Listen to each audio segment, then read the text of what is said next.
Hello everyone, what's up? Kamusta kayo? So, ang pag-uusapan natin today ay si RJ Abarientos.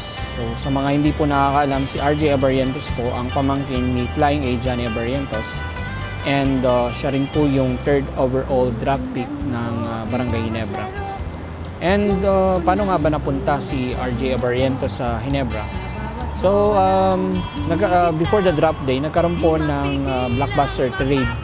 So, the Ginebra gave up their best player and the strong MVP contender na si Christian Stan Hardinger alongside Stanley Pringle and yung 10th overall draft pick nila.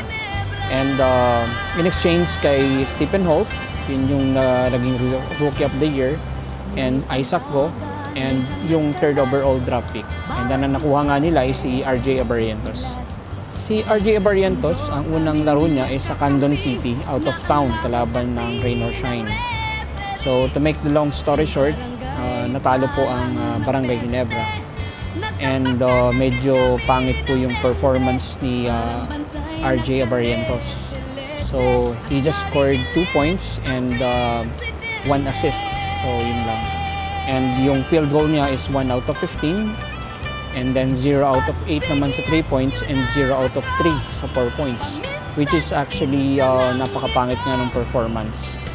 So, marami nagsasabi, it's just like first day jinx. Pero I still believe dun sa sinabi ni JJ Helterbrand na may pressure. Hindi lamang naman pagkalaban ka ng Ginebra, kundi pag ikaw ay Ginebra players din, so Ginebra player ka rin, so may pressure kasi all eyes on you.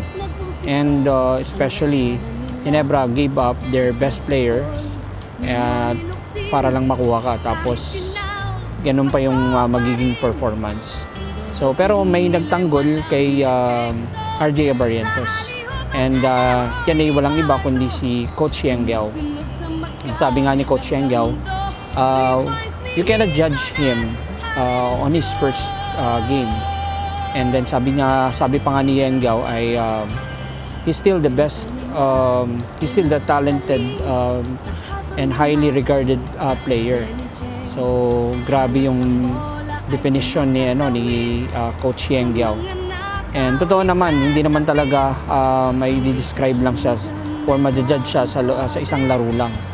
So yun nga, lalo na si Coach Tim. So kung si Coach Yengyao nakalaban, supposedly sila yung may gustong mag-draft kay RJ, and kung hindi lang talaga nakuha ng Ginebra yung 3rd overall draft pick, then malamang Rain or Shine yung destination ni RJ.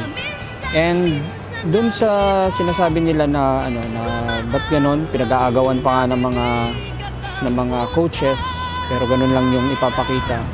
Pero ganun pa man, si RJ Abarientos po kasi is ay talented player, and marami siyang international experiences. So, and he was the Rookie of the Year sa KBL, and naglaro din siya sa strong group. Kita naman natin siya sa FEU dati, and talagang ibang klaseng point guard tong si RJ Abarientos.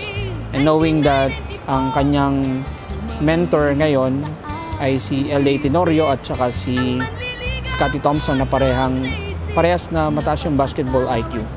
Plus, of course, nakakakuha rin siya ng mga tips sa uncle niya na si Johnny Abarientos.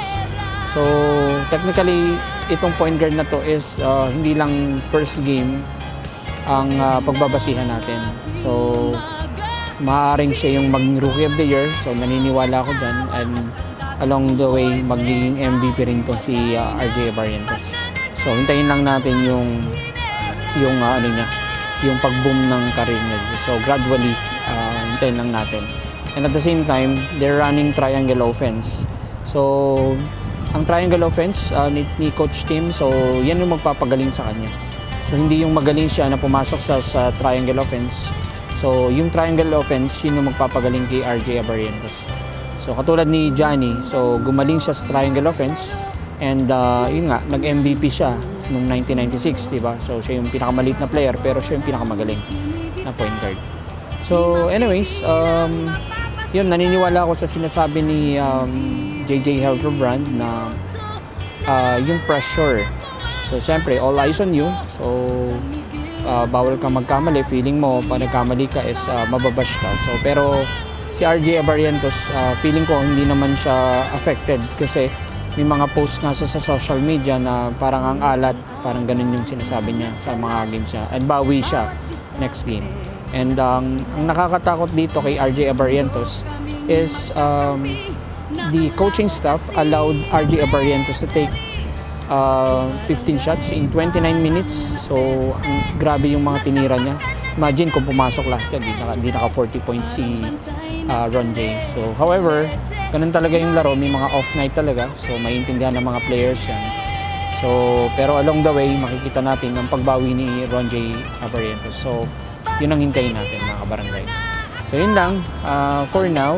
So, wag ka na lang magpa-apekto sa mga basher para kay RJ Abarientos. So, pero alam ko naman na mentally prepared ka. So, yun lang, more power at hinihintayin ko yung time na magbo-boom at mag-best player ka rin at the same time magro-rookie of the year ka. So, yun lang for now. Bye-bye!